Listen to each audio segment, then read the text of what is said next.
The story is about a man named Hiraku who lived a very unfortunate life. He was betrayed by his own people and later fell terminally ill. Dying at the young age of just 39, his life ended in pain and disappointment, without ever getting a fair chance to truly live. However, everything changes after his death. In the afterlife, his spirit meets a god. From their conversation, we learn that Hiraku's suffering was not entirely his fault. The god himself admits that Hiraku's illness happened because of his own mistake. Feeling guilty and wanting to make things right, the god decides to give Hiraku another chance at life. This time he promises to give him a completely healthy body, one that will never fall sick again. When the god asks Hiraku what kind of life he wants to live, Hiraku replies with a simple and honest wish. He says he wants to live peacefully as a farmer on farmland. The god is a bit surprised and not very impressed by such a simple wish. He expected something more ambitious. But still, he respects Hiraku's choice and grants his wish. On top of that, he gives him a special gift, a secret almighty farming tool that will help him become a great farmer. The next moment, Hiraku wakes up in the middle of a dense forest. There are no people around, just nature. This is where his new life begins. He summons the almighty farming tool. At first glance it looks like a normal farming tool like a spade, but once he starts using it he realizes how powerful it really is. He can dig the ground easily without getting tired, as if his body has unlimited stamina. Before starting his farming life, he understands that he needs basic necessities first. He must find water, food, and a safe place to stay for the night. As he explores deeper into the forest, he finds a large tree and decides to make it his base. Since he cannot find any nearby water source, he uses the almighty farming tool to dig deep into the ground. Soon he successfully finds clean underground water. With water secured, his next problem is food. He looks around but cannot find anything easily edible. Since he is not experienced in hunting or gathering, he decides to leave it for later. Instead, he focuses on preparing land for farming. There is a huge tree standing in the way, blocking the area he wants to use. At first, he thinks he will need to slowly cut it down using normal methods. But when he swings his tool, the tree gets cut down in a single slice as if it was nothing. This is when he truly understands why it is called the almighty farming tool. Now that the tree is down, he tries to use the wood to build a house. But he quickly runs into a problem. He does not have nails or anything to hold the pieces together. As the sun starts setting, he begins to panic. The forest feels scary at night, and he does not know how to handle it. He even struggles with something as basic as starting a fire. Surprisingly, the night is not completely dark. That is because this world has 2 moons, which light up the surroundings more than he expected. The next morning he quickly takes action. He uses a magnifying glass to start a fire and prepares in advance. Then he clears more land for farming using his almighty tool, finishing work in minutes without getting tired. Even though he does not feel hungry, he knows he still needs to eat to survive. Suddenly, a wild rabbit-like creature attacks him. Luckily, Hiraku reacts quickly and uses his tool to kill it before it can harm him. The tool easily breaks the creature apart, turning it into something he can cook and eat. Instead of feeling scared, Hiraku feels relieved and even a bit happy, because now he has food without needing to search for it. After eating his first proper meal in this new life, his body reacts naturally. He realizes he needs a proper toilet. Without wasting time, he builds a complete toilet system from scratch, including a seat, a tank, and even a way to release gas and clean it later.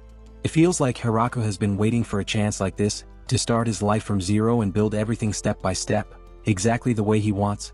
Even though he is all alone in this strange new world, Hiraku still cannot bring himself to use the toilet without any cover, so he quickly builds a small room around it for privacy. After finishing his business, he decides to finally start working properly. He begins cultivating the land in a more organized and civilized way. However, there is one big problem: he has no idea what he is supposed to grow. He thinks about a few vegetables like tomatoes, potatoes, onions, and cucumbers. With these ideas in mind, he prepares the land carefully. But then he realizes something important: he does not even have any seeds to grow these crops. So, he decides to go look for seeds the next morning and goes to sleep. However, when he wakes up the next day, he notices something strange and surprising. The farmland is already filled with small plants. It is as if the land did not even need seeds, or maybe it is the effect of the almighty farming tool.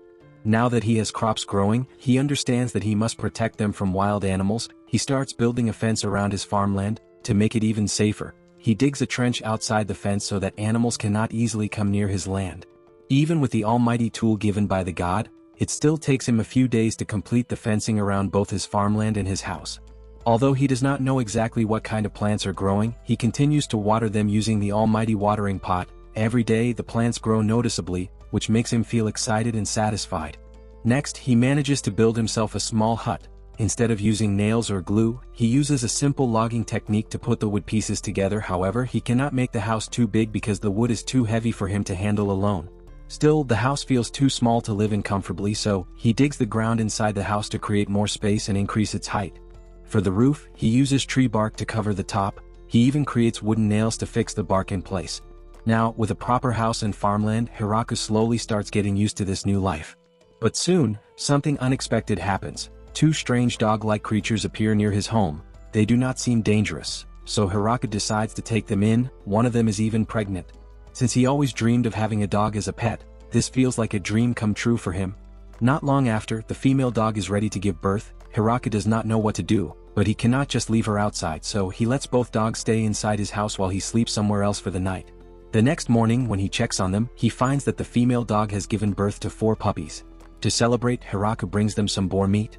Soon, the dogs become attached to the place, and Hiraku cannot bring himself to send them away. Because of this, he decides to build a new house for himself. After a few days of hard work, he successfully builds a much better house than before. Now, it is finally time to harvest his crops. He discovers that they are tomatoes.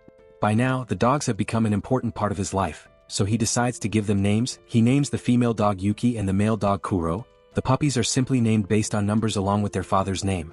Soon he realizes that the dogs also eat the vegetables grown on his farm. Now that he has others to take care of, he starts working even harder to grow more food. Meanwhile, in the afterlife, the god begins to worry about Hiraku and decides to check on him. But what he discovers shocks him. The place where Hiraku was sent is actually known as the Forest of Death, a place filled with dangerous monsters. This means Hiraku is living in a very dangerous area. However, the god cannot interfere anymore. He can only wait until Hiraku returns as a soul again.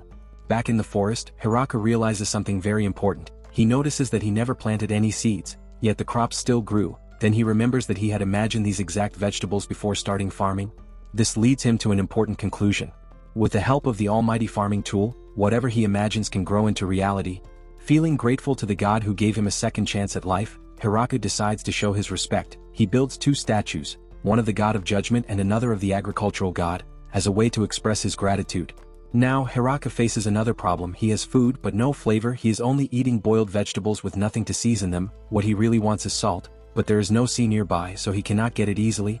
So, he decides to grow fruits instead. He plants trees like apples, pears, and persimmons, but he knows this will take time because fruit trees need years, sometimes even decades, to fully grow. Since he has no choice but to wait, he decides to spend more time with his dogs and build a stronger bond with them. During this time, he notices something strange. These dogs have horns, which is something very rare and unusual. Even so, they are extremely helpful. Their sense of smell is incredible, and they never get lost. With their help, Hiraku is finally able to travel farther than his usual area. Eventually, they discover a flowing water stream. Seeing this, Hiraku gets an idea. He decides to redirect the river toward his land so that he can have a constant water supply, but the distance is long, so before starting the work, he even builds a toilet at the construction site for convenience. Since traveling back and forth is tiring, Hiraku uses the almighty farming tool to create a wheelbarrow. This makes carrying things much easier. However, when he hits a pothole on the way, he realizes that he might need to build a proper road first. But instead of focusing on the road, he decides to expand his farmland. He creates a larger area to grow different kinds of crops. He grows oil plants to produce oil, he grows wheat to make flour, he even starts growing sugarcane. Later, he notices that his bean sprouts have already grown, but to make his favorite dishes he still needs salt, and that is something he cannot grow. He starts thinking about finding rock salt somewhere nearby. However, before he can focus on that, a bigger problem appears. The weather starts getting colder, winter is coming. He needs warm clothes. He tries to use the fur of a giant rabbit he had hunted earlier, but it smells so bad that he cannot wear it. Instead, he decides it is better to stay inside his house and rely on fire to keep himself warm. While he is preparing food for winter, Kuro suddenly appears, but this time he is not alone. He has brought something unexpected, a giant spider. At first, it seems dangerous, but the spider behaves calmly to show that it is not a threat. The giant spider starts weaving and creates a handkerchief. Seeing this, Hiraku understands that the spider is friendly. He accepts it as part of his family and names it Zabuton. Zabuton starts living in the large tree near Hiraku's house. Soon it begins helping him by weaving all kinds of useful things: clothes, bedsheets, curtains, pillows, and even warm winter clothes. With Zabuton's help, Hiraku now has everything he needs to survive the winter comfortably. After some months pass, winter finally ends. The puppies have now grown up. One day they leave and go back into the forest. After a few days, all 4 dogs return, but this time they bring their partners with them. At the same time, Zabuton has also given birth to many small spiders. Seeing everyone forming their own families, Hiraku starts to feel a little lonely and even a bit jealous. However, fate has something else planned for him. One day the dogs and Zabuton find a small girl in the forest and bring her to him. She looks scared, surrounded by the dogs. When she calls for help, Hiraku is surprised because she speaks his language. As he moves closer to help her, she suddenly jumps forward and bites him. Because of this, she transforms into an adult woman, but when the dogs try to attack her, she quickly turns back into a small girl again. To Hiraku she does not seem dangerous, so he tells the dogs to stop. The girl explains that she bit him to suck his blood and gain energy. Even after hearing this, Hiraku does not feel angry. Instead, he calmly tells her to drink more blood so she can return to her original adult form. After drinking some more of his blood, she transforms back into an adult. Hiraku then takes her to his farmland. She is shocked to see such a peaceful and developed place inside a dangerous forest like this. She spends the entire day exploring, checking different crops and fruits. By night, she decides to stay at his house. She introduces herself as Lulisi, a vampire. She explains that she is a researcher who studies medicinal plants. She also reveals that she ran away from her town because some people were trying to steal her research. But more than anything, she is curious about Hiraku. She has never seen anyone use an ability like his almighty farming tool before, and she wants to understand how it works. Now that Hiraku finds out Lucy is already a runaway from her hometown, bro doesn't waste a second, not even a dramatic pause, straight up asks her to stay with him, not for a night, not for a month, but forever. Yeah, bro skipped all levels and went straight to lifetime subscription. Lucy is obviously shocked because, who wouldn't be? But then Hiraku starts begging like he's about to lose his only Wi-Fi connection. He just doesn't want to feel lonely anymore, and Lucy, stuck between logic and this guy might cry any second, ends up saying yes. Next morning, reality kicks in. Lucy wants to study medicinal herbs, so she tells Hiraku to focus on getting proper seeds. Sounds normal, right? Wrong. This is where she discovers that Hiraku doesn't even need seeds, bro just imagines things, and they grow. At this point, farming is basically cheating for him. With Lucy's help, Hiraku finally discovers a source of salt right under the giant tree, something that was literally under his nose the whole time. Genius farmer, but blind when it comes to obvious stuff. Classic. Later, while Lucy and Hiraku are peacefully enjoying tea, the spider suddenly rings the alarm bell. Yep, emergency again. Turns out the dogs caught another girl, this time, an angel, because why not? Hiraku frees her from the web and she casually heals herself using magic like it's nothing. No panic, no drama, just, I got this. Then we find out she has actually been looking for Lucy this whole time. Talk about perfect timing. They sit down quietly, and the angel introduces herself as Tia, but when she asks who Hiraku is, Lucy turns red and, out of nowhere, introduces him as her husband. Even Hiraku is like, wait, what? But Tia doesn't really care about that. She's focused on her mission. Turns out there's a bounty on Lucy's head for causing trouble back in town, and Tia wants to take her back. Sounds serious. But Lucy is not interested at all. Instead, she flips the situation and invites Tia to stay with them in the village. To convince her, Lucy gives Tia a full tour of the crops, basically showing off like, look how peaceful life is here, no bounty hunters, just farming vibes. After spending the whole day working and seeing everything, Tia finally gives in and decides to stay and help with farming. Easy recruitment. Honestly, Lucy could sell anything at this point. Meanwhile, Hiraku notices the dog family is multiplying like crazy. The small doghouse is clearly not enough anymore, so he decides to build a separate area just for them because apparently even dogs are living better than most people. Then he plans to build a home for Zabuton's kids too, but most of them leave to go on their own journey. Some stay behind because not everyone wants to struggle outside. Smart choice. Since farming needs more hands, Tia decides to bring help from town. She flies back and returns with 7 elves. Yeah, just casually brings an entire squad. The elves look elegant and bright, but their story is dark. Their entire race was nearly wiped out in a war led by humans, and they've been wandering without a home ever since. Now they ask Hiraku for a place to live so they can rebuild their race. In return, they'll help with farming. Honestly, fair deal. Hiraku basically unlocks a new expansion pack. After Lucy introduces the elves to everyone, Hiraku decides to build them a big house. But since all 7 sisters want to live together, big turns into why is this mansion level? The funny part? The elves are way better at building than Hiraku, so he ends up doing the basic labor, digging, carrying, cutting wood, while they handle the actual design and construction. Bro got demoted in his own village. After 10 days of work, they finish a massive house. The elves even use magic to create lighting, making the place look even cooler. And honestly, the house is so good that Hiraku feels a little jealous. Can't blame him. Imagine building huts your whole life and then someone pulls up and drops a luxury villa in 10 days. But more than jealousy, he feels impressed and inspired because now he knows he seriously needs to step up his game. As a way to thank Hiraku for letting them stay on his farmland, the elves decide to help him out, and not in a small way either. They go straight into blacksmith mode and start making proper utensils using iron. In just a few days this place goes from random forest survival to low-budget kingdom with upgrades. Then, because why stop there, they also start baking bread. Now the village has metal tools and fresh bread. Honestly, Hiraku is living better than most city people at this point. Now that things are finally settling down, Hiraku starts overthinking. He suddenly realizes, wait, what if this land belongs to someone else and I get kicked out? Classic late realization. Lucy tells him to relax. The forest isn't owned by any human king, but since it's a demon forest, technically it falls under the demon lord's territory. Sounds scary, but she also explains that since Hiraku built everything himself and no one claimed it, he's fine. Basically, no rent, no landlord, no problem, lucky guy. That night, Hiraku remembers something important he completely ignored before: diverting the water stream to his land, a small detail for farming. Next morning, before he can even start working, Zabuton shows up like, I brought you a gift, and the gift is a giant queen bee, captured like a hostage. At this point, nothing surprises anyone anymore. But Zabuton doesn't want to eat it. Instead, she wants Hiraku to keep the bees in the village. Smart move, free honey business unlocked. So Hiraku builds a small shelter for the bees, already thinking about future honey production. Bro is planning long-term now. After dealing with the bees, he finally focuses on water. He digs a huge reservoir to store water. Good start, but now comes the real challenge: building a waterway. Lucy is confused because there aren't many stones around, and Hiraku initially wants to use stones to build strong canals. Then he considers wood. But yeah, wood plus water equals leaks everywhere, not exactly genius. So Hiraku comes up with a better idea. Using his almighty tool, he compresses and hardens the soil, shaping it into solid canals. No leaks, no problem. Honestly, this tool is doing 90% of the work.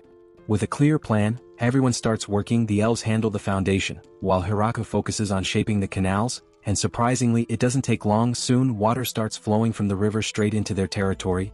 And as a bonus, the river brings fish along with it. Free food delivery, not bad. Hiraku is excited because finally, real protein, but everyone else is scared. The fish look monstrous and are known to be dangerous. But then they see Hiraku casually eating one like it's normal lunch. No fear, just vibes. And just like that, everyone's fear disappears. If Hiraku can eat it and survive, then it's probably fine. Right? Soon they catch a lot of fish and preserve them using salt. Now they've got food storage sorted too. Next, Hiraku decides to grow rice. Earlier it was difficult because of limited water, but now, water everywhere, so he builds a separate area just for rice farming. He creates rice paddies, fills them with water, and plants the seeds, and thanks to the almighty tool, the rice grows much faster than normal, basically speed-running agriculture. After harvesting, he hangs the rice to dry. Then comes the long, slightly annoying process: threshing.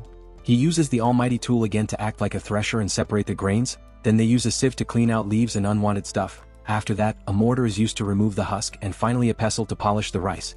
At this point, everyone is probably thinking, can we just eat it already? But nope, still not ready. After all that effort, the girls are clearly annoyed. Farming sounded peaceful. No one mentioned it was this much work. Finally, Hiraku cooks the rice. Once it's done, he makes small rice cakes and fills them with the fish they caught earlier. And just like that, after all the struggle, the village gets its first proper rice meal.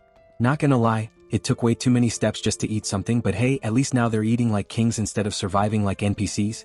The girls try the rice cakes with fish. And yeah, it's game over. They love it, like really love it. This isn't just food for them, this is a life-changing experience. Problem is, they love it a little too much. Before Hiraku can even enjoy his own hard work, the girls wipe out the entire batch. Every single cake gone. Hiraku is just standing there like, nice. I cooked for everyone, except myself. Truly inspiring. Next, Hiraku notices something unfair. Everyone else just uses magic to clean themselves after farming, while he's walking around covered in dirt like a rejected caveman. Clearly this is not acceptable. So he decides to build a proper bathing area. And not some basic setup, he goes all out. A fully equipped bathhouse with warm water, because freezing outside in winter just to bathe is basically torture. They start building it and everything goes smoothly, until Hiraku has a rare moment of thinking ahead. He realizes that if they use clean river water and dump the dirty water back, they'll end up polluting the river. For once, bro thinks like a responsible human. Tia then suggests a solution. She says there are slimes in this world that eat waste and keep things clean. Living cleaning machines. Honestly, sounds better than most real systems. Without wasting time, she goes out and captures a bunch of slimes. When she returns, Hiraku builds a wastewater pool next to the bathhouse where the slimes can do their thing. So now they have a self-cleaning system. This village is slowly turning into a fantasy smart city. Later, while handling firewood, Hiraku notices mushrooms growing on a log, and suddenly he remembers how badly he wants to eat mushrooms. He asks the girls for advice. Big mistake. Everyone has weird and questionable opinions. No one actually helps. At this point, it's safer to trust his own instincts. So Hiraku uses the almighty tool, imagines edible mushrooms, and hits the firewood because obviously that's how things work now. After that, he decides to teach the girls how to properly use the bathhouse like normal, civilized people, and of course he gives a full demonstration. No awkwardness, just pure commitment to hygiene. Next morning he goes back to check the firewood, and boom, mushrooms have grown. The method worked. Bro is basically rewriting biology at this point. But before he can celebrate, the dogs show up again with more guests, this time more wandering elves. At this point, the dogs are doing better recruitment than any HR department. Since new people means new housing, Hiraku starts planning another house. But right when things are getting busy, the story shifts to Kuro's past. Kuro wasn't always living this comfortable life. He used to be a lone warrior, just roaming around, wanting freedom and no attachments. Then he met Yuki, a female demon dog. They fought and Kuro lost, yeah. But instead of ending badly, they teamed up and formed a group. Over time, their bond grew stronger, and Yuki became pregnant. Kuro was actually happy, thinking he'd finally have a family. But of course, nothing stays peaceful. One day they encountered the king of the forest, the grappler bear, and yeah, they got destroyed, completely outmatched. The only reason they survived is because the bear decided to spare them. Injured and barely holding on, they kept moving, until they found something weird. A human, alone, living in the demon forest like it's no big deal. They were confused, how was this guy even alive? But then they saw the almighty tool, and everything started to make sense. This wasn't a normal human. At that moment they probably thought, yeah, we're done. But instead of attacking or chasing them away, Hiraku did something unexpected. He took them in, fed them, gave them the meat of a giant boar, the same kind of beast they once fought and lost to. No fear, no hostility, just kindness. That's when Kuro decided to stay under Hiraku, not because he was forced to, but because he wanted to. Hiraku gave them names, gave them food, and gave them a place to belong. And for the first time, Kuro wasn't just surviving. He was actually happy. Kuro does have one small fear though. One day Hiraku might realize that the cute dogs he adopted are actually deadly monsters of the forest. Inferno wolves, yeah, not exactly puppies. But at the same time, Kuro is pretty sure Hiraku wouldn't care even if he found out. The guy casually grows crops with imagination and eats monster fish like snacks. A few deadly wolves? Probably just good boys to him. After days of work, they finally complete a new house, and this one is on a whole different level, bigger, better, and actually worthy of the so-called village chief. The house has a large hall where everyone can gather and talk, a private room for Hiraku on one side, and on the other side, a proper dining room and kitchen. No more random outdoor eating like survivors. Upstairs, there are two separate rooms for Tia and Lucy, which honestly impresses Hiraku a lot. She thought of everything, even added a couple's bedroom. Not that anyone is using it right now, but hey, planning ahead never hurts, or maybe she knows something Hiraku doesn't. To celebrate the new house, Hiraku decides to cook curry, big moment, but of course curry needs spices. So they head to the farmland, where Hiraku has been growing all kinds of spices using his overpowered farming tool, first cumin, then turmeric, then coriander, and finally cilantro. And here comes a weird discovery, those terrifying inferno wolves? They're scared of cilantro. Yeah, deadly monsters of the forest, afraid of salad leaves. Nature really has a sense of humor. Lucy and Tia take note of this because it might actually help keep the wolves away if needed. While Lucy and Tia handle the spices, Leah helps Hiraku cook the curry, and since it's curry, Hiraku also makes naan, because what's curry without naan? That's just sad. He ends up making around 36 naan rotis. Honestly, that sounds like enough, but knowing this group, it's probably not. And of course, history repeats itself. Hiraku invites everyone to eat, and they destroy everything again, not a single piece left for him. At this point, Hiraku should just eat first and invite them later, lesson clearly not learned. Soon, winter arrives, time to prepare or suffer. Hiraku gets warm blankets for everyone from Zabuton, while Tia and Lucy preserve meat using a dry smoking technique. Hiraku also stores vegetables in a smart way, stacking wooden boxes, keeping vegetables on top, empty space below, covering everything with cloth and snow. Basically, low-tech refrigeration, not bad for a guy living in a forest. Once winter fully hits, snow covers everything and they're stuck inside all day, so Hiraku creates games like chess, mahjong, and reversi to keep everyone entertained. Because without entertainment, people start fighting, or worse, get bored. But things take a funny turn when Kuro starts winning every single game against Hiraku over and over again. Now Hiraku is the one getting depressed. Imagine creating games to avoid boredom and ending up losing your mental peace instead. So, for a change, he introduces bowling, probably the only game where he might stand a chance. Eventually, winter passes and spring returns, everything seems peaceful, until it isn't. Out of nowhere, a dragon-like creature attacks them. Tia and Lucy identify it as a wyvern, one of the most dangerous creatures in the world. And here's the scary part, even an angel and a vampire are too afraid to fight it. Its defense is basically untouchable. But the wyvern doesn't care about their fear, it starts blasting fireballs like it's trying to delete the entire village.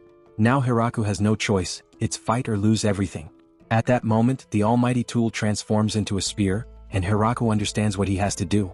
He steps forward and throws the spear with full force. The result? Insane. The spear cancels the dragon's heat blast, breaks through its shield, and even damages its wing, all in one hit. Then Hiraku attacks again. This time the spear goes straight through the wyvern, and ends the fight instantly. Just like that, the unstoppable monster is gone. Tia and Lucy are completely shocked. They finally realize how powerful Hiraku actually is, and honestly they're just relieved they didn't pick a fight with him when they first met. Good decision, very good decision.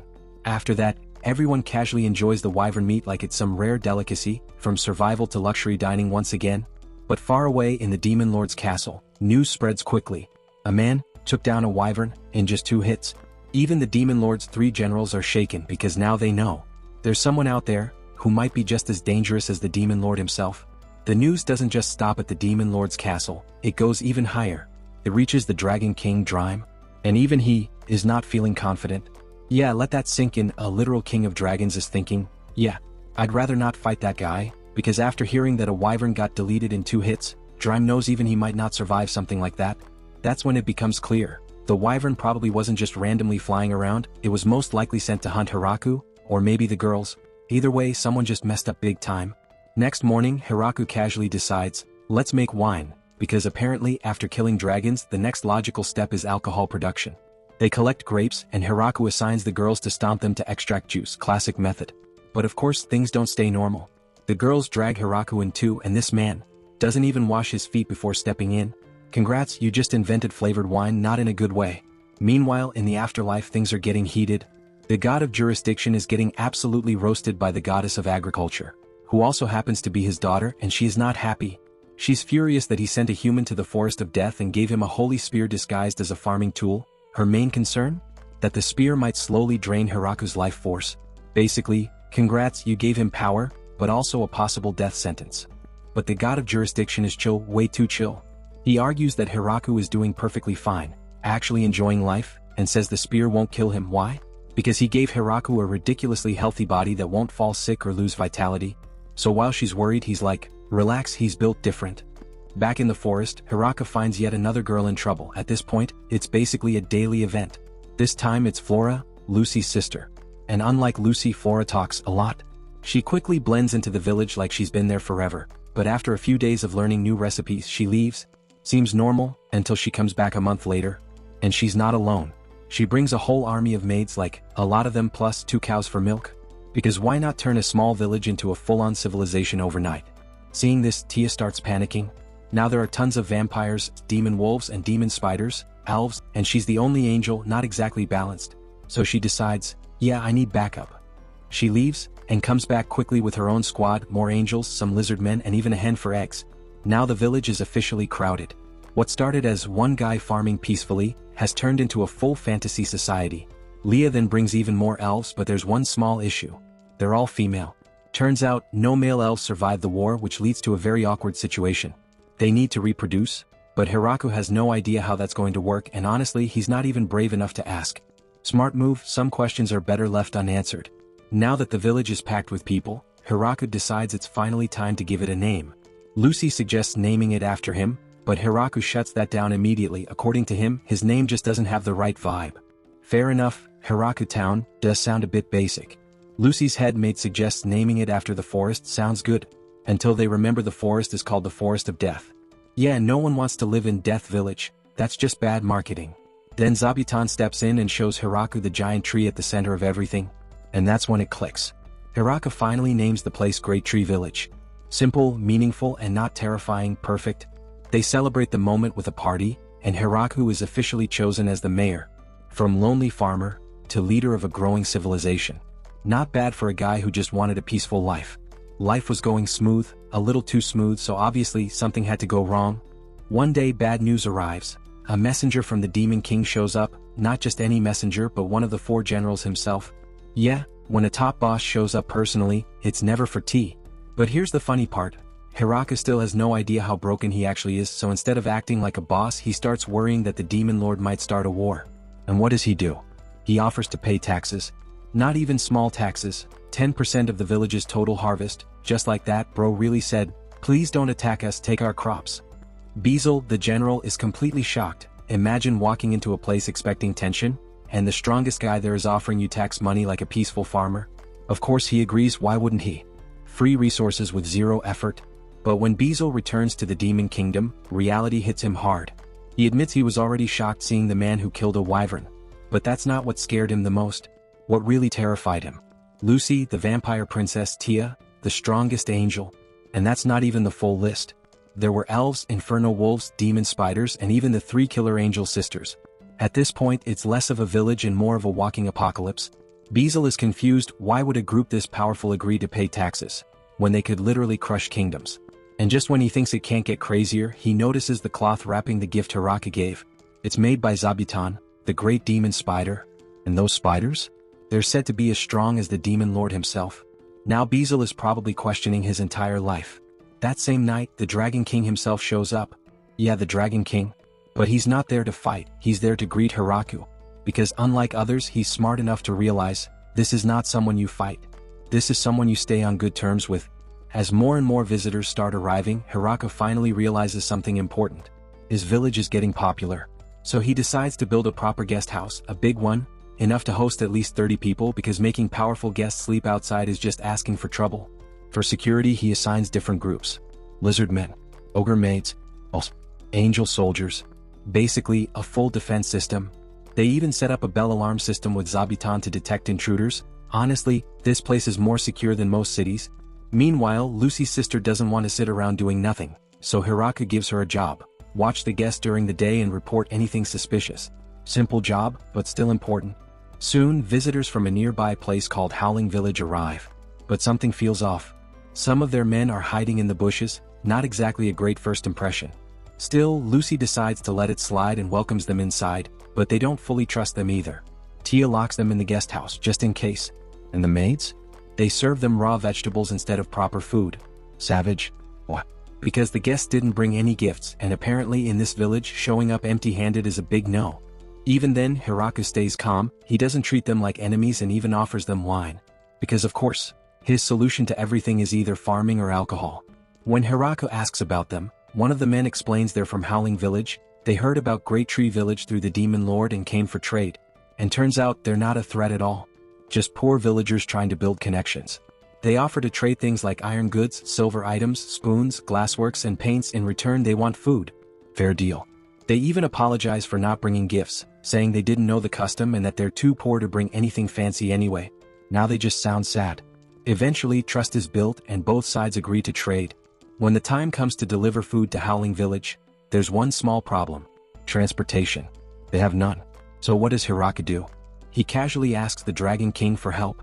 And in exchange? Wine. That's it. And the Dragon King agrees not because he has to, but because he wants more wine. Honestly, this village didn't conquer the world with power. It did it with food and alcohol. The mayor of Howling Village didn't just trade and leave, nope, he went full, expansion pack unlocked, and sent a bunch of people to Great Tree Village. And by people, yeah, mostly women. At this point, Hiraku finally says what everyone was thinking. Can we get at least some men too? Seems fair, right? But what does he get instead? 3 kids. That's it. So now the village is still 99% women, and Hiraku is probably questioning his luck at this point. Soon, Hiraku starts noticing something weird. Everyone around him can use magic like it's normal, and he's the only one who can't. Imagine being the only guy without magic in a fantasy world. Sounds like he got scammed. What he doesn't realize is, he doesn't need magic, he's already the most overpowered being there. But yeah, let him feel a little left out, builds character. Suddenly, a loud thumping noise shakes the area. One of the patrolling angels reports that the grappler bear is fighting a giant snake. Basically, 2 boss monsters throwing hands. Hiraku decides to step in, not just to stop them but also because, let's be honest, he wants the meat. Priorities? He asks a flying angel to drop him right in the middle of the fight. No fear, no hesitation. And then, 1 hit. That's all it takes. Both massive monsters, done. At this point, calling him human feels disrespectful. Soon after, more visitors arrive, this time a group of old dwarves. Their reason? They heard about the wine, and want it for free. Bold move. Hiraku is actually willing to share because he's just that chill, but the women of the village? Nope, not happening. They want something in return, no free luxury here. The dwarves are poor, but they have one valuable thing, knowledge of alcohol production. So they strike a deal, they'll share their techniques, and in return they get wine and a place to stay. And just like that, the village gains dwarves too. This place is basically collecting every race like Pokemon. One morning, Hiraku spots a dragon heading toward the village. And of course his first reaction is, yeah, I'm taking that down. No hesitation, spear ready. But before he can attack, Dragon King Drime shows up and smacks the incoming dragon away. Then, another dragon appears. Now Hiraku is done being patient, he throws his spear again. Luckily, a third dragon manages to dodge just in time because yeah, that spear is basically a delete button. Before things get worse, Drime steps in and begs Hiraku to stop. Turns out the dragons aren't enemies, they're family. The first dragon is Drime's wife, Grafalun, the second is his daughter, Lasti. They came because they noticed Drime sneaking out at night and naturally the wife thought, this man is definitely cheating. But Drime quickly makes up an excuse. He says he's just strengthening political relations. Smooth. After meeting Hiraku and seeing his power firsthand, Grafalun realizes something important. You don't fight this guy, you stay on his good side. She barely survived Hiraku's earlier spear attack, and only because Zabuton saved her at the last second. Yeah, that close. So Grafalun comes up with a very bold plan. She suggests her daughter, Lasti, should seduce Hiraku, because if he's emotionally connected, he'll never point that spear at them. Smart? Maybe risky? Definitely. Lasti then requests to stay in the village, and since dragons are known for being wise, Hiraku gives her a role, handling diplomatic relations. From almost getting killed, to becoming a diplomat, that's a crazy career shift. Meanwhile, back in the Demon Kingdom, the generals are getting nervous. Hiraku's power keeps growing, and now he even has dragons on his side. So Bezel decides to play it smart. He sends his daughter, Florem, to the village, as a spy. When Florem arrives, she's immediately greeted by Lasti, the dragon, and she's shocked. Because yeah, seeing a dragon casually living there is not normal. She starts gathering intel. At first she thinks, okay, this is manageable, lizardmen, beastmen, ogres, dwarves, strong but maybe beatable. Then she sees Lucy, the vampire princess. Her confidence drops. Then she sees Tia, the angel of annihilation. And not just her, but her trio of killer angels too. At that moment, Florem probably realizes, yeah, we are not winning this. Florem keeps observing the village, trying to figure out if they're beatable. At first, she spots the high elves, and thinks there are only 5 of them, cute mistake. Then she sees the demon spiders, and the inferno wolves. Yeah, that's when her confidence just dies. At this point she's like, okay, maybe we're not invading this place anytime soon. Now her brain goes into overdrive. If the villagers are this insane, then the mayor must be an absolute nightmare. So she prepares herself to meet some terrifying god-level being. And then she meets Hiraku. Just a normal-looking guy. No aura, no scary presence, nothing. So what does she do? She straight up ignores him. Doesn't even bother talking. Because in her mind, this guy? Mayor? Yeah, right. But then Lasti casually drops the truth. That ordinary human is the mayor, and not just that, he's the strongest person in the village, strong enough to one-shot dragons. Florem probably had a full system crash at that moment. Soon after, a random slime causes chaos by drinking an entire barrel of their precious wine. Now that is a serious crime. Hiraku doesn't think it's a big deal, but the women? Oh, they're ready to go full execution mode on this poor slime. But Florem steps in and says something surprisingly smart. Punishing a slime is pointless, it won't understand anything, it's just doing what slimes do. And for once, everyone agrees. So instead of punishing it, they let the slime stay and even join their feasts. Imagine committing theft and getting invited to dinner only in this village. As autumn arrives, Hiraku suddenly starts craving seafood. He talks about fish, crabs, and ocean food, but the others are confused. They've never even seen the ocean. And when it comes to crabs, they think they're giant, dangerous, and definitely not edible. Honestly, they're not completely wrong, but still. Since they need access to the sea, Florem suggests using the Demon Kingdom seaport. It's a few kilometers south of the village. So Lasti and Florem head there to get seafood. After 3 days they return, but not alone. They bring a man named Michael, the president of the Gurin Company. This guy isn't just here to sell seafood, he has bigger plans. He offers to handle all of Hiraku's trade with the outside world. Basically, he wants to become the middleman. And his pitch: he can double or even triple their profits with his experience and negotiation skills. Now that's a bold claim. Hiraku doesn't decide alone, he consults Tia and Lucy, his right and left hands. And they both agree having someone knowledgeable handle trade is actually a smart move. So Michael gets the job. But here's the funny part. While he's acting confident on the outside, inside he's absolutely terrified. Because he knows exactly who he's dealing with. Still, the opportunity is too big to ignore. Being connected to Great Tree Village could make him insanely powerful in the trade world. Then, just when things seem stable again, another dragon shows up. But this one is different. She's not attacking blindly. It feels like she's testing Hiraku. And honestly, that's either very brave, or very stupid. Hiraku doesn't waste time. As soon as the dragon shows up acting suspicious, he pulls out the almighty tool, his holy spear, and takes her down. But this time, he doesn't kill her. Good thing too, because the dragon suddenly turns into a beautiful woman. And not just any woman, she's Hakurin, the older sister of Dragon King Drime. Yeah, bro almost deleted his future in-law. Turns out, Hakurin came because she heard rumors that Dream was basically offering his daughter Lasti as a bride to Hiraku, so naturally she wanted to test him. But let's be real, that's not the only reason. She's jealous. Her niece is getting married while she's still single and waiting, so she shows up like, let me see what's so special about this guy. Hiraku, not impressed at all, calls her out on her behavior and makes her clean up the mess she caused with her fire attack. Imagine being a legendary dragon, and getting assigned cleaning duty, humbling experience. After that, things somehow get even weirder. They all start playing mahjong. But these aren't normal games. The dragons are insanely competitive and they add a rule, whoever loses has to remove their clothes. Yeah, things escalated real fast. Hiraku, being just a human, doesn't stand a chance against ancient, super intelligent dragons. So obviously, he loses. A lot. Let's just say it wasn't his proudest moment. After that chaos, Hakurin decides to stay in the village as a teacher. And to be fair, she's insanely talented, she's lived for thousands of years and is good at basically everything. But there's one problem, her ego. She refuses to help whenever asked, acting like everything is beneath her. So Hiraku comes up with a genius solution. He gives her the most pointless job possible, digging holes, and then filling them back up. Over and over again. No glory, no respect, just pure meaningless labor. Hakurin quickly understands the message. And just like that, her attitude improves. She starts teaching the kids math, reading, and writing. From arrogant dragon to school teacher, character development unlocked. Next morning, new visitors arrive. Lamia girls, half human, half snake. They complain that Hiraku's inferno wolves and spiders attack their hideout and chase them away. Honestly, not surprising, those pets are basically natural disasters. The Lamia girls offer diamonds and other mined resources in exchange for protection. Hiraku agrees and even sets up trade with them. He gives them food and clothes, and in return they provide resources. Soon, the Lamia girls start a delivery service for the village. This place really went from farming simulator to full economy system. Meanwhile, back in the Demon Kingdom, things are getting messy. Princess Yuri is preparing to attack Great Tree Village. What? Because she thinks her friend Florem is being held hostage there. Completely wrong, but confidence is high.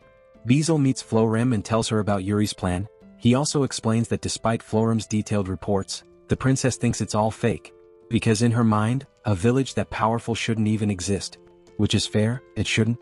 Bezel tries to stop Yuri, but yeah, she doesn't listen to anyone. So now it's up to Florem to fix this mess before Hiraku even finds out.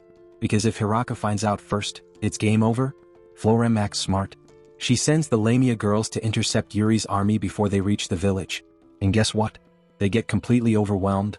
The same army that was coming to attack now runs for their lives. Eventually, they end up seeking refuge in the very village they came to attack. Even Princess Yuri is terrified at this point. Florem speaks on her behalf, calming the situation, but she's not letting them off easy. Instead of punishment, they decide to make them work in the village to repay their mistakes. Basically, forced community service. But here's the twist. Florem still hasn't told Hiraku who they really are. So Hiraku is just out here helping random refugees. Completely unaware that they were about to invade his home. Honestly, this village runs on chaos, luck, and Hiraku being clueless. Florem gives Princess Yuri a full tour of the village. At first, Yuri is still a bit tense, but slowly reality hits her. This isn't some evil hidden power planning world domination. It's just a peaceful village. People farming, eating, laughing, living their lives, no chains, no prison, no hostage situation, just vibes. So yeah, she realizes she almost started a war for absolutely no reason. Great job, princess, truly brilliant strategy. After spending a few days there, Yuri finally accepts she was wrong and decides to leave quietly, probably hoping no one brings this up again. Soon after, a new group arrives, the Mountain Elves. Unlike others, they don't want to depend on Hiraku, they want to survive on their own. Respectable. Until they try hunting in the forest, and immediately realize the animals here are not normal. These aren't cute little deer, these are you blink and you die level creatures. So yeah, independence plan equals failed within a day. Later, during a patrol, some elves discover something interesting. A bloody viper living in a dungeon north of the village, and apparently, its meat is insanely valuable. Boosts immunity, increases fertility, basically a walking cheat code. The elves get excited and insist they should capture it, because of course, nothing ever goes wrong when people chase overpowered creatures for benefits. Time passes and winter approaches. Everything is calm, until suddenly big news drops. Lucy falls sick. Everyone panics. But it's not sickness. She's pregnant. Yeah, that escalated fast. The whole village shifts into preparation mode. What was once a chill farming life now becomes, protect Lucy at all costs. Things settle again, peace returns. Hiraku has already built everything. The systems, the safety, the structure. Now it's on the villagers to maintain it. Still, they keep training because deep down, everyone knows trouble loves this village a little too much. All the girls become extra protective of Hiraku. And for the first time, after everything he went through in his past life, Hiraku actually starts enjoying life. Peaceful, stable, almost too good. Which obviously means something weird is about to happen. Next morning, a strange man appears out of nowhere. No one notices him, which is already suspicious. But turns out he's not here to fight. He's from the Vampire Kingdom, and he came to check on Lucy. And then Hiraku finds out this young-looking guy is actually 4,000 years old. Even better, he's Lucy's grandfather. Yeah, casual family visit. His name is Vargrife. And his secret to staying young? He literally erases his memories over time, keeping only his name and identity. Imagine resetting your brain like it's a phone just to avoid aging. Wild. But then, something unexpected happens. Vargrife sees the statue of God in the village, and gets jealous, because he's only seen God once in his entire life, for a brief moment when he was born. Meanwhile, Hiraku is out here casually living under divine blessings and even has a statue. Life is unfair. Vargrife wants the statue. Hiraku refuses, respectfully, but still, no, because it belongs to the village, not him. Vargrife makes a sad face, and somehow that works. Hiraku gives in, but not completely. He promises to make a new statue instead. After finishing it, Vargrife tries to pay him. Hiraku refuses again, because for him this isn't business, it's respect. So Vargrife takes the statue, returns to the biggest temple in his city, and replaces the old one with Hiraku's creation. And as a thank you, he sends back a beautiful piano. Not bad for a free job. Months pass and Lucy's pregnancy progresses.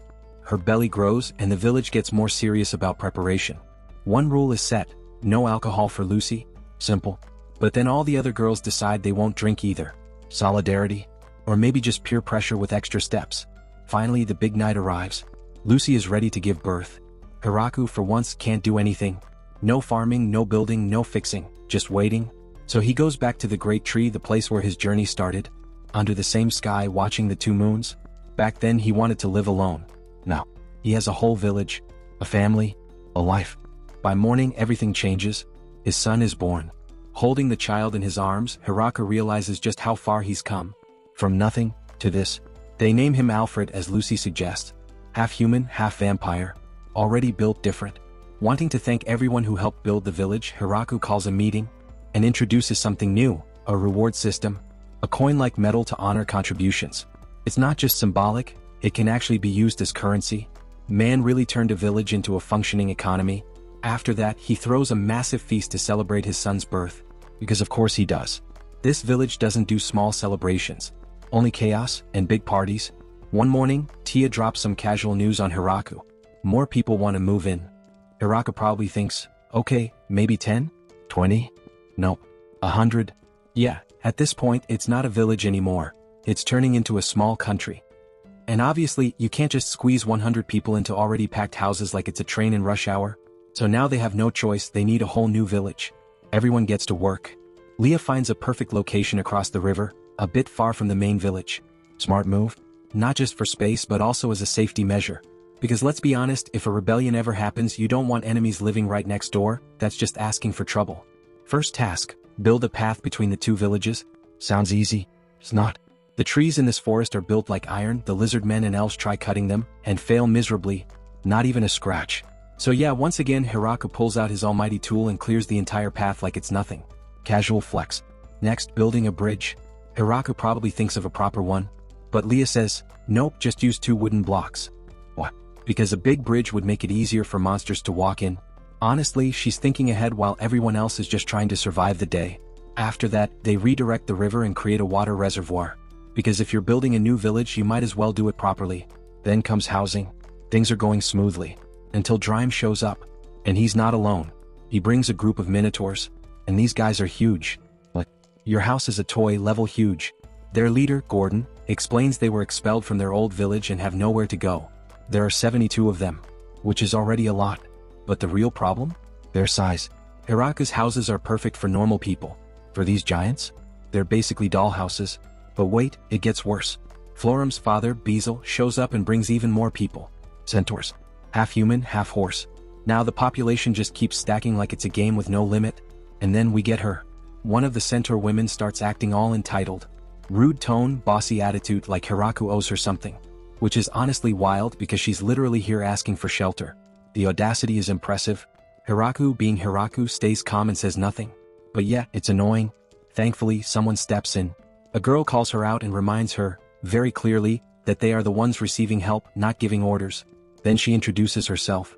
Ladiasi Drawa, daughter of Count Drawa. Basically, high nobility. Instant reality check. The rude centaur grew off, immediately kneels and apologizes, because suddenly, manners exist again. Now things calm down, a bit. But the housing problem? Still there. Houses are too small for both minotaurs and centaurs. And just when you think it can't get more crowded, another group shows up. Tree spirits? Yes, actual tree spirits. They can switch between tree form and human-like form.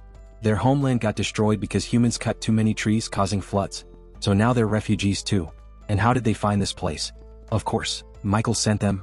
That guy is basically doing free marketing for the village at this point. The tree spirits can't speak normally, so they use a small tree stump to talk, which is already weird enough. But then it gets weirder. Hiraku asks what they want to eat. And they're like, food? Nah. They came all this way for soil. Just soil. They sit on Hiraku's farmland, and suddenly the stump starts growing flowers. At this point, Hiraku probably stopped questioning things a long time ago. Since they're normal human size, Hiraku offers them houses. They refuse. Because they're trees. They prefer staying outside. Fair enough. So now the houses meant for them are empty. Hiraku decides to move the Minotaur children into those houses. At least someone's using them. But the adults? Still too big. And most of them end up staying at Hiraku's place, which is now basically a crowded hostel. So now the situation is clear. They don't just need houses anymore. They need giant-sized houses, 472 Minotaurs, and 100 plus centaurs. At this point, Hiraku isn't building a village. He's building a civilization. And somehow, it's still not enough. Hiraku decided that before doing anything big, he should first talk properly with everyone. So he invited one representative from each group and sat down with them to discuss what to do next. But before starting, he did something important. He apologized. He told them he was sorry because he still hadn't prepared proper homes for all of them. Everyone had come to live together, yet the place wasn't ready. Still, the representatives understood his situation, so things didn't get awkward. After that, Hiraku came up with a simple plan. Since there were many different groups, each with different needs, he assigned someone from his side to take care of each group. He sent the lizard man Narf to handle the Minotaurs, Mumu to take care of the Nyunu Daphne group, who were basically human-like trees, and Ladiasi to assist the centaurs, who were half human and half horse. This way no group would feel ignored. Then came the real problem: where should they build the new villages? The houses they had built earlier were normal human houses, meant for people under 6 feet. But now they had giants like Minotaurs and centaurs living with them. Clearly those houses wouldn't work anymore. So they decided to move a bit further away and start fresh. This time, instead of one big place, they planned to create separate small villages for each group, so everyone could live comfortably according to their needs. Since everything had to be built from the beginning, Hiraku asked everyone to help. But honestly, he asked the worst possible helpers: the dragons, Lasti and her aunt. They had too much power and almost no control. While trying to help, they caused chaos, smashing things here and there. Somehow, despite the mess, the work still got done. But Hiraku quickly realized that if they kept going like this, they might flatten the entire forest instead of just making a simple road. While the dragons were busy doing their work, Hiraku focused on building the second village for the Minotaurs. These guys were huge, so everything had to be bigger: houses, furniture, everything. Even their beds looked strange compared to human beds. Their style was different and it felt a bit odd, but it worked perfectly for them. At the same time, the third village for the centaurs was taking shape. But instead of normal houses, they built large stable-like homes because that suited them better. Interestingly, they didn't use normal doors. Opening and closing doors was difficult for them, so they used curtains tied with ropes and sliding panels to block rainwater. It was simple but smart. It took about a month, but in the end, both villages for the Minotaurs and centaurs were completed. After all that hard work, Hiraku, along with Florem, Leah, and Tia, created a map of the area to organize everything properly. Now only one thing was left: naming the villages. Hiraku, being his usual simple self, first suggested names like Uptown, Middletown, and Downtown based on their locations. But then he suddenly changed his mind and went with something even simpler: Village 1, Village 2, and Village 3. Not creative at all, but at least it was easy to remember. Tia then suggested that each village should have its own leader as mayor. So Minotaur Gordon became the mayor of Village 1, and Centaur Gruel became the mayor of Village 2. Then Leah and Florem added another idea. They said that if others were mayors, then Hiraku should be promoted to something bigger like High Mayor or even King Mayor. It sounded grand, though Hiraku didn't seem to care much about titles. Just when everything seemed settled, a tree spirit suddenly appeared and started complaining. His people didn't have a village yet, and he was clearly upset. At first, Hiraku calmly said that they weren't planning to build a separate village for them. Hearing this, the tree spirit almost lost hope completely. But before things got too dramatic, Hiraku explained his actual plan. He told them that instead of keeping all the tree spirits in one place, he wanted to spread them across different villages. Some would stay in his village, while others would be placed in village 1, 2, and 3. Since the tree spirits could communicate through telepathy over long distances, they wouldn't feel separated at all. In fact, this would make them more useful and connected everywhere. And the best part was that these trees weren't just normal trees. They had a special ability: they could absorb sunlight during the day and then glow at night like natural light bulbs. So by spreading them across all villages, Hiraku wasn't just solving their housing problem, he was also lighting up the entire area in the smartest way possible. Now that Hiraku had successfully given homes to all the people who came to him, things finally looked peaceful. But he knew that just giving shelter wasn't enough. If they wanted to truly survive and grow, everyone needed work. So Hiraku started thinking about creating jobs for all the villagers. However, before he could even begin planning, all the village representatives suddenly showed up with complaints. Turns out, the villagers were getting attacked by demon rabbits. Hiraku had made a big mistake. He assumed that since the villagers looked strong, they wouldn't need protection. Because of that, he never built any barriers around the villages. On top of that, they didn't even have inferno wolves guarding the place like before. So now, everyone was basically living wide open for attacks. Realizing his mistake, Hiraku quickly took action. He assigned Zabuton and Kuro's children as defenders for the villages. With them guarding the area, things finally started to feel safe again, and the villagers could relax a little. With safety handled, the next step was obvious: farming. The villagers needed to grow their own food instead of depending on others. But just when things seemed to be going smoothly, another problem popped up. The soil in that area was completely useless. Nothing would grow in it. Hiraku soon understood why. He himself had only been able to grow crops because of his almighty farming tool. Without it, the land was basically dead. But that tool was unique to Hiraku, so others couldn't use it. This is when Gordon, the Minotaur leader, stepped in with a new idea. Instead of depending on tools, they should try to make the land fertile again in a more natural way. And for that, they decided to rely on blessings from the gods. So Hiraku built a shrine for them, placing statues of different gods to help with their farming. It was a good idea, except for one small mistake. He made the statue of the agricultural god as an old man, while in reality, the agricultural god was actually a young and beautiful lady. Hiraku had no clue about this, so he just proudly finished the shrine, completely unaware of his error. Meanwhile, the centaurs took a completely different approach. Instead of struggling with farming, they started a delivery service. Since they were naturally fast and strong, it suited them perfectly. They could transport goods between villages quickly, making themselves useful in a totally different way. One day, Gruld noticed that Hiraku had a horse just standing around doing nothing. Hiraku explained that it was a gift from a merchant named Michael. Riding a horse had always been one of his small dreams, so he tried to ride it. But the horse completely ignored him every single time. No matter what he did, the horse just wouldn't cooperate. So Hiraku asked Gruld to talk to the horse and convince it, but she simply said she didn't speak horse language. Still, she decided to help in her own way. Instead of talking to the horse, she offered Hiraku a ride on her back. And just like that, Hiraku ended up riding a centaur instead of a horse. Now here's where it gets funny. The horse saw this and for some reason got jealous. The very next day, it suddenly started acting obedient and allowed Hiraku to ride it without any problem. It was almost like the horse didn't want to lose to Gruld. But now Gruld was the one getting annoyed. She didn't like seeing Hiraku riding the horse instead of her, so she started arguing, trying to convince him that the horse wasn't suitable for him. In the end, Hiraku had no choice but to make a promise: he would ride both of them. That somehow settled things, even though the situation was still pretty ridiculous. After all this chaos, things slowly returned to normal. Life became peaceful again, almost a bit too peaceful and boring. But during this calm time, Hiraku learned something important from Gordon. Instead of relying too much on special tools, he decided to actually learn farming skills properly. It was a small step, but an important one for the future. Still, Hiraku had one more strange problem to deal with. His own village had way too many women. It was starting to feel unbalanced. So he went to Gordon and asked if some men from the Minotaur group could come and live in his village. But Gordon immediately refused. He explained that their kind followed a strict tradition. They only married within their own race because of their large size. Mixing with others would cause too many problems. And just like that, Hiraku's hope for bringing more men into the Great Tree Village disappeared. So for now, the village remained exactly the same, full of women, with Hiraku stuck in the middle of it all.